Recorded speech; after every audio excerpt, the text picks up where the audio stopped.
Hi everyone. Today we're going to be solving a polynomial inequality. I've written the inequality on the screen there. It's x squared plus 3x is greater than 10. Let me write it out again. X squared plus 3x is greater than 10.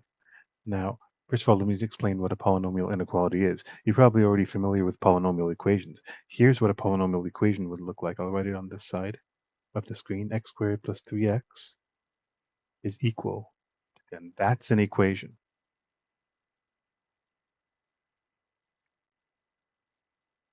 What's the difference between this equation that I've just written and this inequality over here?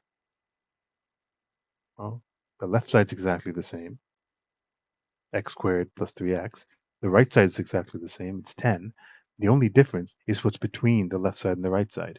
In an equation, the thing that has to be in between them is an equal sign. In fact, that's where the word equation gets its name. The first four letters of equation are the same as the first four letters in the word equals. That's what an equation is. It's got to have an equal sign and something on the left side and something on the right side. An inequality cannot have an equal sign. If it had an equal sign, it wouldn't be an inequality anymore. It would just be an equation. An inequality has to have one of these four symbols in the middle, either a greater than sign, like the one in our question, a less than sign, a greater than or equal to sign, or a less than or equal to sign. It's got to have one of those four symbols in the middle in order to be called an inequality. So even though an inequality is completely different from an equation, we can sort of think of them as being equations and treat them, for the most part, in the same way as you would treat an equation. The only difference is inequalities usually have many more answers than equations. Equations just have one or two or a finite number of answers. Inequalities have an infinite number of answers. So let me just write that down. Infinite number of solutions. But we can treat them, for the most part, as if they were equations. First thing we're going to do is we're going to take the 10 on the right side and move it over to the left side, because in inequalities, just like with equations,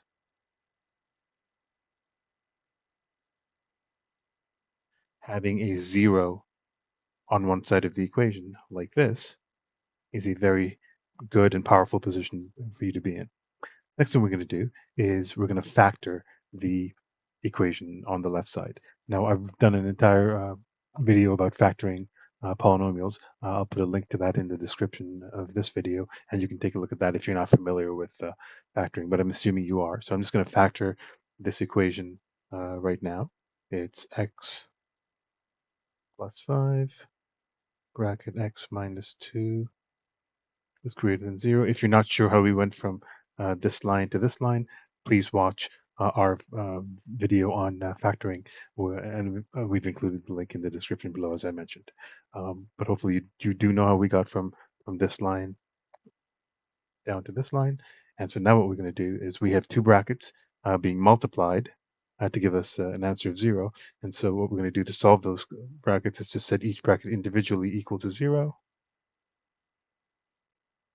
And the first answer is going to give us minus 5.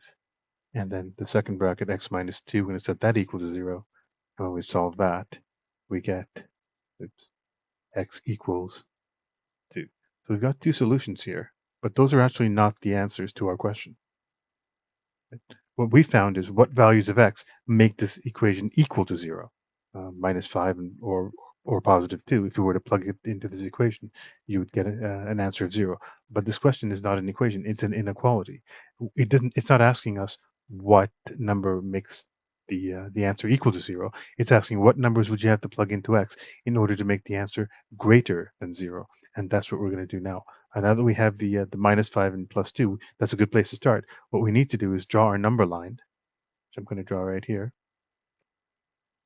Add in the two numbers we just found, in this case, the minus 5. And over here we got the positive 2. What we're going to do is we're going to draw a little dotted line. We're basically going to cut or divide our number line, which goes on forever in each direction, into three regions. And these regions are represented by the dashed lines that I've just drawn. The first region is this region right here, which represents every number on the number line, all the billions and billions of numbers, the infinite number of numbers that are less than -5. So for example, this region would include -6 and -7, and basically every number less than -5. The second region is this region right here. This region, since it's between the two dashed lines, represents all the numbers between -5 and +2. The final region is region number 3 over here, which you can guess, since it's over here, represents all the numbers on the number line that are greater than the number 2. And so we have these three regions, and the answer to this question could be one or more, or even none or more of these regions. What we need to do is test each of these regions and see if the answer, if the numbers in these regions match the equation that we're trying to solve. Okay, I'll go on to a new page. Let me write the equation out again. This is the equation that we're trying to solve. Now let's take a number from the first region from the previous page. The first region is where x is less than -5.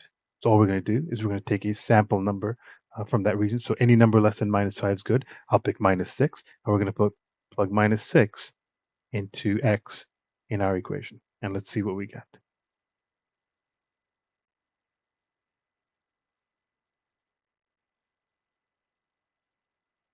And the first bracket, -6 plus 5, gives us -1.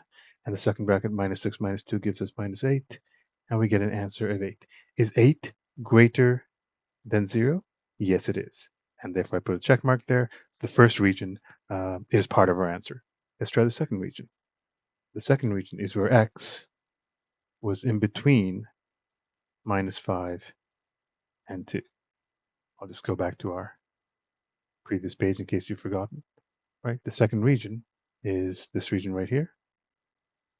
It's the numbers between -5 and +2. We'll just go back to the next page to continue. So we have to pick any number between -5 and 2. It doesn't matter which number you pick. Let me pick the number 1, because that's a pretty simple number. I'm going to plug 1 now into x into each of the x's in our equation up here. So 1 plus 5 times 1 minus 2. That's going to give us 1 plus 5 is 6. 1 minus 2 is -1. And 6 multiplied by -1 is -6. Is -6 greater than 0? No, it's not. I'll just put a line through the greater than sign to show that it's not greater than 0. And so I'll just put a big X there to represent that region 2 is not a part of our answer. The final region that we're going to check, region 3, if you remember from the previous page, represents all numbers greater than 2. So all you have to do is pick any number greater than 2. You can pick 3, 4, 5, 10, 100, 1,000, doesn't matter. I'll just keep it simple and pick 3. And I'm going to plug 3 into each of the x's in our equation right here. And so 3 plus 5, 3 minus 2, 3 plus 5 is 8. 3 minus 2 is 1. 8 multiplied by 1 is 8. Is 8 greater than 0? Yes, it is. So I'll put a check mark there. And that represents the fact that all the values in region 3 are part of our answer. Let me just go back to the previous page to show you that on the on our little graph that we created. So regions 1 and 3 are part of our answer. However, region 2 in the middle is not. So that's why I put an X there. Let me go back to the next page and show you that, or show you how to write that correctly. So we're trying to say in English that all the numbers less than -5 and all the numbers greater than 2 are part of the answer. And here's how we write it. We put a little squiggly bracket. X, we can say X is an element of the set of real numbers, which means X can be any number, but, okay, we draw this little line there. It's the correct way of saying that line is such that. So we say X is an element of the set of real numbers such that X is less than -5 and X is greater than 2. That's the correct mathematical way of writing the answer to that question. And there we go. As you can see, there isn't just one or two answers to this inequality, there's an infinite number of answers. In fact, every single number over 2, so that includes 2.1, 2.2, 2.3, 2.37, 2.375, all the way up to 3, 4, 5, all the way up to millions and billions, all the way up to positive infinity.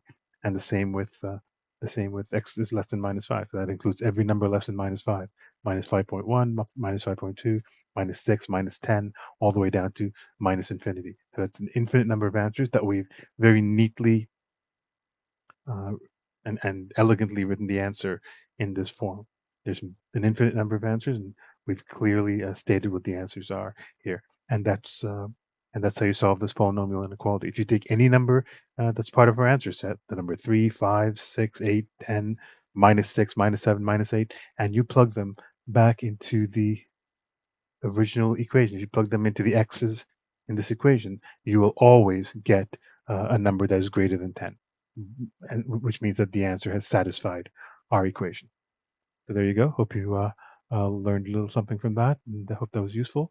Feel free to like the video and subscribe to the channel, as that'll give us, as that will help our channel out, and it will notify you whenever we have a new math videos coming out. Thanks for watching. Bye.